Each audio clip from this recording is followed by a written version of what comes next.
देशवासियों, सुशांत सिंह राजपूत की हत्या कैसे हुई? Did you know Disha? No, sir. You didn't No, know, sir. I don't. Because Sushant case में क्या लगेगी उनकी लंका जिनका नाम पीआईएल में लिखा हुआ है। सुशांत केस होने के बाद ये मामला फिर से अब उठ चुका है, जब से कहा जा रहा है कि सिटीजन कोर्ट ऑफ इंडिया सामने आया और उस कोर्ट के बैठने के मात्र 1 महीने के अंदर ही अंदर इस मामले में कई सारे बड़े खुलासे होते हुए नजर आ रहे हैं। वहीं पे कहा जा रहा है कि नेता हो या अभिनेता हो, सबका नंबर आ चुका है और सुशांत को बदनाम करने के लिए अब वो लोग भी बातें करते हैं जो कल को सुशांत के साथ साथ कई और लोगों के साथ दिखाई देते थे। वहीं पे बात करेंगे हम कंगना रनावत की कि कंगना रनावत को लेकर क्या चौंकाने वाली खबर निकल के आ रही है, बताएंगे आपको डिटेल में। पर सबसे पहले आपको बता दें यहाँ पर कि सुशांत सिंह राजपूत वाला मामला जो 3.5 साल से चल रहा है, इस मामले में कहा जा रहा है कि पिछले 3 साल से कोई बड़ी खबर नहीं निकल के आई। तो हाल ही में कहा जा रहा है कि जनता की अदालत बैठी, मतलब सिटीजन कोर्ट ऑफ इंडिया बैठती है और उस कोर्ट के अंदर कहा जा रहा है कि जब जज साहब बैठे और जब सुशांत के फैंस एसएसआरियन वहां पहुंचते हैं, कई सारे कहा जा रहा है कि यंग एडवोकेट लॉयर वहां पहुंचते हैं और अपने अपने हाथ में सबूत लेकर पहुंचते हैं। कई सारे वीडियो, कई सारे सोशल मीडिया के माध्यम से कई सारे एग्जाम्पल सेट करके वो बताते हैं। सुशांत केस को लेकर जब बड़ी चर्चा शुरू होती है तो पता लगता है कि इस मामले में कई सारी चीजें हैं जिसको लेकर सवाल उठ रहे हैं। वहीं पे कहा जाता है कि जो सिटीजन कोर्ट ऑफ इंडिया के अंदर जज साहब नीलेश ओझा जी बैठे थे, उन्होंने भी कई सारे मुद्दों को सुना सुशांत वाले मामले को लेकर और बाद में जब अपना पक्ष रखा तो उन्होंने बोला कि मामला सिंपल नहीं लग रहा है, इस मामले में बहुत गड़बड़ लग रही है। और हाल ही में ये होते हुए लोगों ने देखा, सिटीजन कोर्ट ऑफ इंडिया बैठती है पिछले महीने, मतलब सितंबर में लगभग, और कहा जाता है कि 26 सितंबर को एक पीएल दाखिल होती है।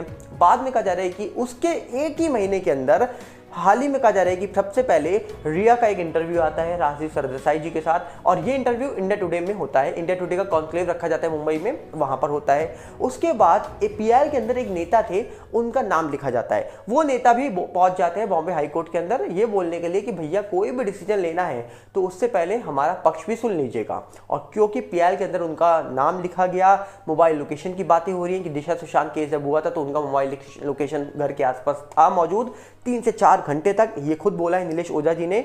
और इसके बाद एक और हाल ही में चीजें हुई जब बिग बॉस के अंदर पहुंची Ankita Lokhande. Big boss show के होस्ट सलमान खान शो के अंदर जाती है अंकिता लोखंडे और जब टीआरपी ना मिले तो बात होती है सुशांत सिंह राजपूत की। सलमान खान की फिल्म आने वाली है टाइगर 3। टाइगर 3 चलेगी, फिल्म नहीं चलेगी ये तो आने वाले वक्त में पता लगेगा, पर उससे पहले सुशांत को लेकर चर्चा शुरू होती है बिग बॉस के अंदर और ये चर्चा शुरू करती हैं अंकिता लोखंडे कि एक रात में सब कुछ पलट गया। उसने क्यों ब्रेकअप किया, क्यों मुझे छोड़ के चला गया, मुझे नहीं पता। आज तक मुझे रीजन नहीं पता। जब लोग आगे बढ़ते हैं तो 10 लोग कान भरते हैं और बिना रीजन के उसने मुझे छोड़ दिया। कई सारे आरोप लगे जिसमें साफ साफ दिखा कि सुशांत को गलत बताया जा रहा है, जबकि सुशांत आज अपना पक्ष रखने के लिए सामने नहीं है। तो सुशांत के बारे में कोई भी कुछ भी बोल सकता है क्योंकि सुशांत अपना पक्ष नहीं रख सकते हैं सामने। पर जब से ही कहा जा रहा है कि सुशांत के जाने के बाद सिटीजन कोर्ट ऑफ इंडिया बैठती है और वो कोर्ट बैठने के मात्र 1 महीने के अंदर इतनी सारी चीजें होना अपने आप में एक बड़ा सवाल उठाती है कि आखिरकार मामले में बहुत बड़ी गड़बड़ है और बहुत दम है। सिटीजन कोर्ट ऑफ इंडिया ने जो सबूत रखे हैं, जो पीएल दाखिल की गई है राशिद खान पठान साहब के द्वारा, उन्होंने जो पीएल दाखिल करी है उनमें कई सबूत रखे हैं और उन सबूतों में दम है या नहीं है ये चीजें तभी साफ हो जाती हैं जब नेता बॉम्बे हाईकोर्ट पहुंच जाते हैं ये बोलने के लिए कि भैया हमारा पक्ष सुनिएगा। और साथ में कई सारी अभिनेत्री जो कहा जा रहा है कि सुशांत कनेक्टेड थी वो भी सुशांत की चर्चा शुरू कर देती हैं। और जब सलमान खान का नाम आता है तो भैया सलमान की तो फिल्म आने वाली है, सलमान खान की जब फिल्म आएगी तो भैया उनसे पहले कहा जा रहा है कि अच्छे से इमेज बनाओ ताकि फिल्म चल जाए। अब वो चलेगी नहीं चलेगी वो तो वक्त ही बताएगा, पर जिस तरीके से देखा जाए कि ये मामला लगातार चलता जा रहा है और हाल ही में ये मामला फिर अटक गया वही नेता को लेकर जिस नेता के बारे में बात होती है। और यहाँ तक कि कई दूसरे नेता सामने आकर दावा भी कर देते हैं कि भैया दशहरे के बाद वो चले जाएंगे साउथ अफ्रीका या लंदन गिरफ्तारी को टालने के लिए। अब कहा जा रहा है कि जो राशिद खान पठान साहब है जिन्होंने पीएल दाखिल की गई थी, उन्होंने अपने ही वेबसाइट में शेयर कर इन्फॉर्मेशन कि इसकी सुनवाई जो है ये सुनवाई होगी 6 दिसंबर को, मतलब अगले महीने। और सुनवाई 6 दिसंबर को होगी। अब वो सुनवाई टलेगी, होगी उसी दिन या पोस्टपोन्ड हो जाएगी ये कोई नहीं जानता, हो सकता है, सब चीजें पॉसिबल है।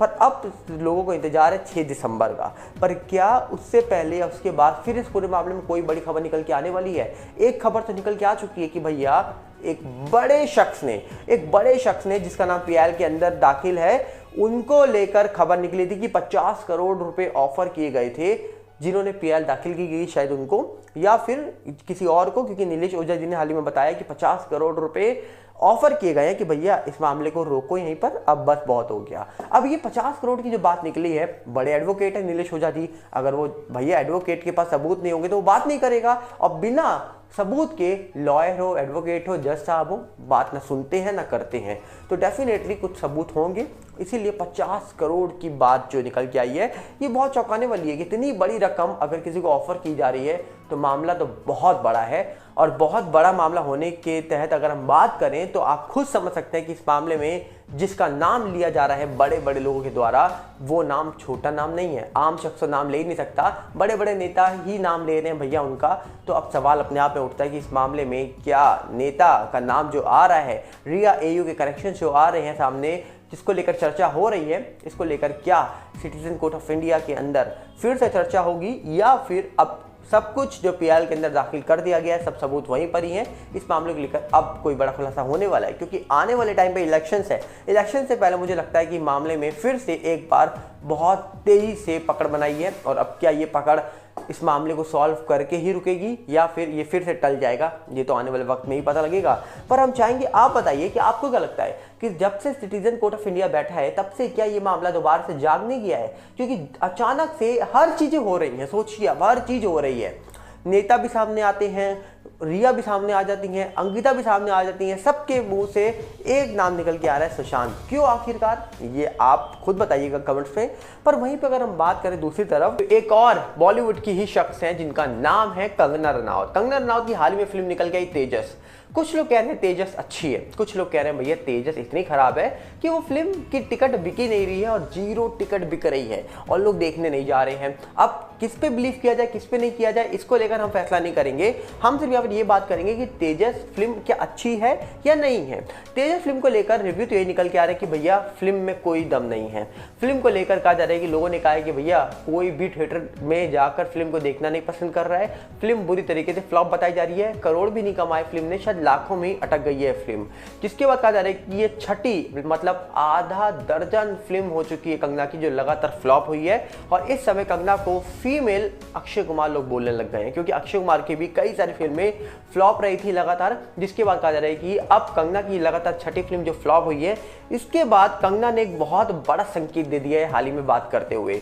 कहा जा रहा है कि हाल ही में उन्होंने जब मीडिया से बात करी तो उन्होंने इस तरीके से बात करी कि जैसे लग रहा था कि सोशल मीडिया के माध्यम से कंगना जो फेमस है या फिर जो उनकी प्रोफाइल है वो एक एक्ट्रेस के तौर पर नहीं है, वो एक पॉलिटिशियन के तौर पे शो कर रही है। तो कहीं ना कहीं यहाँ पर कंगना रनावत ने अब धीरे धीरे संकेत देना शुरू कर दिए हैं कि हाल ही में जिस तरीके से उनकी फिल्में लगातार फ्लॉप हो रही है बॉलीवुड में, क्या आने वाले वक्त में हम उनको देख सकते हैं एज अ पॉलिटिशियन, क्योंकि जिस तरीके से वो बॉलीवुड से पंगा लेके बैठी हुई हैं और साउथ में कब तक वो काम करेंगे कोई नहीं जानता, और इनकी ऑडियंस जो है वो हिंदी ऑडियंस, और बॉलीवुड में जब उनको कोई लेकर फिल्म बनाएगा नहीं तो फिल्म मिलेगी कहाँ से। और बॉलीवुड में जिस तरीके से उन्होंने पंगे ले रखे हैं, आगे आने वाले वक्त में अगर उनको काम नहीं मिलता तो उनको एक नया करियर चुनना ही पड़ेगा।